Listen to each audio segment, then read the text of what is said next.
All right, boom. So, as everyone knows, Georgia and Texas play this Saturday. Night game is going to be legendary. I think it'll be legendary for Texas more than for Georgia. This is a game I've been looking forward to since the last two games when we played Georgia. Just in general, especially knowing Archer's going to be playing, so Georgia can't get bailed out by Quinn Ewers. But Georgia's the most annoying fan base on social media for sure. They talk a lot for a program that's really not all that they think they are.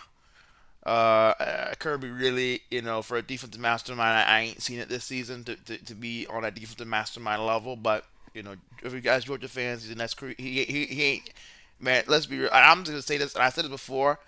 Kirby Smart is more Nick Dabo Sweeney than he is Nick Saban to me. I think he is Dabo Sweeney. I don't think he's Nick Saban. I think that shows in his roster building. When you look at Georgia's roster, uh, you don't see like Nick Saban's roster always had dudes all over the place. I don't see that with Georgia. I don't see. I just don't see it, and I don't see like at least their defense wasn't it hasn't been on the run that Saban had. So with Georgia, I just be honest. So I'll start with Texas offense with Georgia defense. I think Texas offense should do whatever they want whenever they want versus Georgia. I really don't see why they should have an issue with Georgia defensively because when you look at Georgia's D line. I saw the Christian Miller, their three technique D tackle, interior D lineman. Um, like they don't have anybody else that gives you concerns. They don't have Georgia has no dominant edge rushers. They have one dominant interior D lineman is Christian Miller. Georgia is not getting sacks this year. I don't. They're not a team that's rushing the passer at a high level at all. And so with the Texas O line, I think I know now if Texas O lines play a lot better. Texas offensive line was never a problem. Texas left guard was a problem. And they fixed it. So Texas off the line will hold up versus Georgia. Archman's going to have time to make the throws. And when you do that versus a team like Texas, when you have the receivers we do, have the quarterback we do, have the play caller we do, that's going to be an issue. I think Texas should easily score between 30 to 40 points versus Georgia. No problem. I'm just going to be flat out. I don't see why. I really don't see why. And then going from the D line, we look at the secondary. Who does Georgia have in secondary that concerns you? KJ Bolden at safety. That's it. Their corner room stinks. They're not good at corner. There's no one over there on that corner concerns me at DB. So that's not an issue. The only thing Georgia is elite at is linebacker. And that's really how they've been getting a lot of their pressures and their sacks is just blitzing their linebackers. Well, let me tell you something. When you come up against a Sark, Sark's gonna have he's gonna be ready for CJ Allen and Chris Cole and all these dudes to be blitzing and coming off the edge and all that kind of stuff. Trying to blitz the A gap and all that kind of like. Sark's gonna be ready for that. And he's gonna be ready for and he knows that Georgia's gonna have to blitz in this game if they want to get to the quarterback. So that's my first issue. What else are my issues with Georgia's defense? I don't see any reason why I shouldn't score 30 or 40 points. Texas offense should do whatever they want, whenever they want versus Georgia.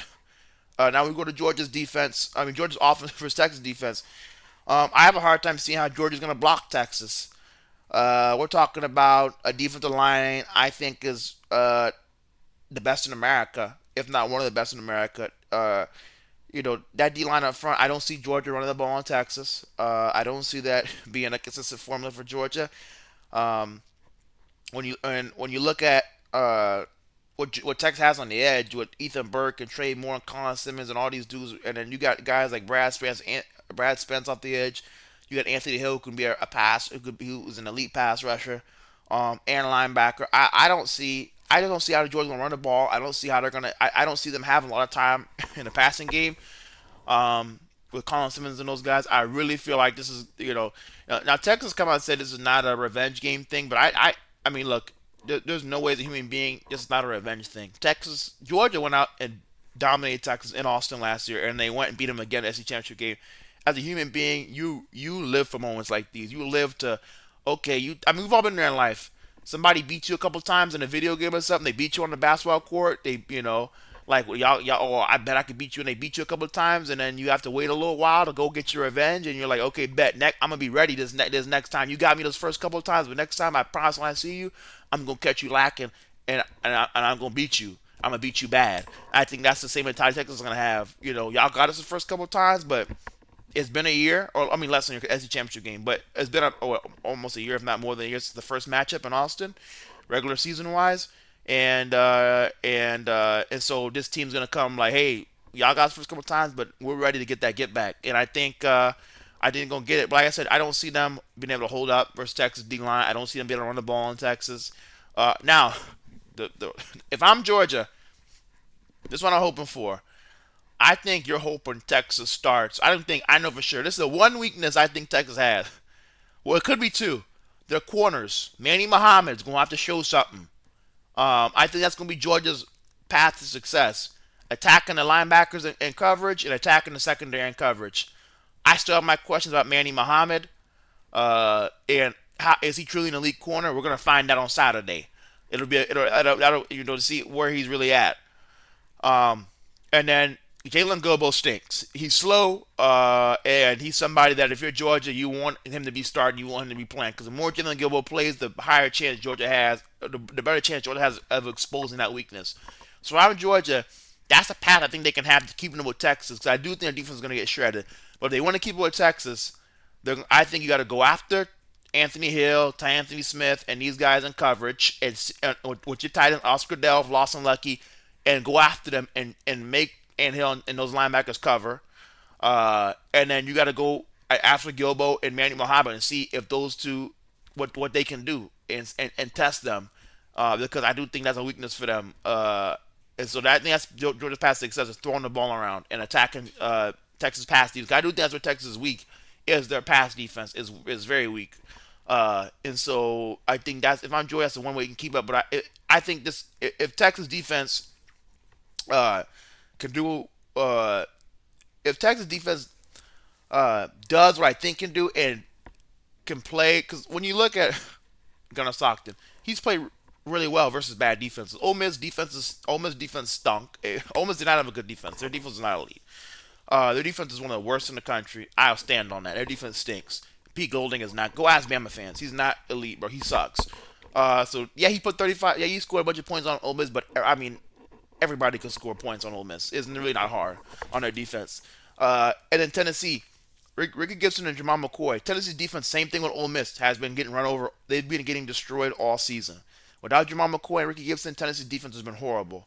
So Mississippi State, their defense stinks too. So it's like, I give him credit for dominating those teams, and you dominate lower level competition. But when you played Florida, 24 points. When you played Bama, 21 points.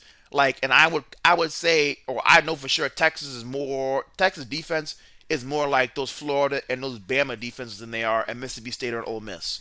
So I'm leaning on that and saying uh, Georgia, and we'll see what the pass defense leads to.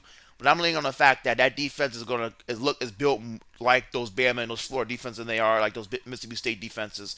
And we got better pass rushers and a better D line than Bama and Florida. Uh, so I think looking at like that way, and looking at it like that, I think this could easily be a Texas blow. It really comes down to Texas pass defense. If Texas pass defense can show up at a high level, this could easily be a run over. Like I'm serious. I think this could easily be a Texas blowout. But it'll come out Texas pass defense. I think Texas wins just because of the D line, the pass rush. I think they win. I think they won because of that, and they're able to get stops, enough stops against Georgia. I think they're able to get enough versus Georgia, even with the issues I brought up. Because at the end of the day, you're still making yourself one dimensional, and when you do that versus a team like Texas in a game like this, there's just not a formula for success. Usually not a formula for success, especially for a team like Georgia and Kirby. That's not the style of football Kirby wants to play. He doesn't want to play throwing around. He wants to play running around. And so you're making a coach play against the against the style he wants to play, like Kirby. I think this could easily be a Texas blowout. I really think it comes to Texas pass defense. But other than that, I don't see why this shouldn't, or not say shouldn't, why it can't be a Texas blowout. And why Texas can't go and dominate Georgia and Athens like they did to Texas last year. To be completely honest, but that's where I'm at. I think I'm really Texas is gonna win this game. I'm pretty confident in that. Um, but It just depends like how. Like I said, I'm leaning towards multiple scores for Texas. Uh, like I said, I think multiple scores for Texas is where I'm at. We'll see how it all plays out, but I really don't think I think Georgia's really overrated. And I think they're gonna miss the playoffs. I think Georgia will go 9-3 and miss the playoffs, and then y'all going then when y'all finally start talking about Kirby, maybe when Georgia miss the playoffs, y'all start talking about Kirby then, and start then y'all start to say and you can start we can start being real about Kirby and his coaching and that kind of stuff. But I got Georgia 9-3 missing the playoffs. I think this is one of their next two losses versus Texas, and it won't be shocking to me. Georgia's really gotten by skin of their teeth this season. Um, so Georgia fans they don't understand their team. They think their team is this, but it's really this, and so they've gotten saved by bad defenses, and that kind of stuff. But this is a real Texas team with some real coaches. So I think it's finally gonna catch up to Georgia. They've been getting by the last 2 years by the skin of their teeth. So I think that's gonna catch up to them. And yeah, I think Georgia missed the playoffs. So that's where I'm at. I think Texas, honestly, like I say about Texas, when Arch Manning plays like I think he's gonna continue to play and get better. I don't see how anybody can beat this Texas team. I really don't. Like I said, it's a pass defense the only way. But and I think Sark and I'm going to continue to work on that. Freshman Cade Phillips is definitely somebody I think they're going to try to work in, if not start at some point this season, especially if Jalen Gilbert continues to be an issue.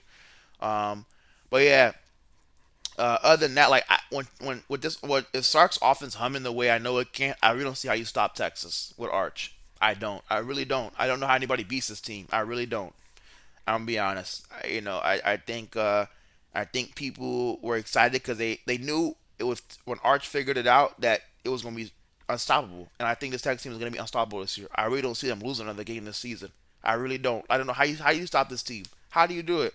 Because Sark's an offensive mastermind, and he's a first round pick of quarterback, playing like starting to play like a high level first round, second round pick. When you get that level of play from your quarterback, and you got the weapons we do, and the O line playing well, like how do you stop that? We're gonna score 40, 30, 40, 50 points a game. I mean, who's gonna stop us? So like I just think this team can finally be what I thought it was, what it could be, which is unstoppable, and go back to back not champions. So I thought about Texas. Some people are not gonna like it, but it's all right. The results will play on the field, and we'll see who's right and who's wrong at the end of the day. I'm excited for this game, and I cannot wait to see this. This is gonna be a good one.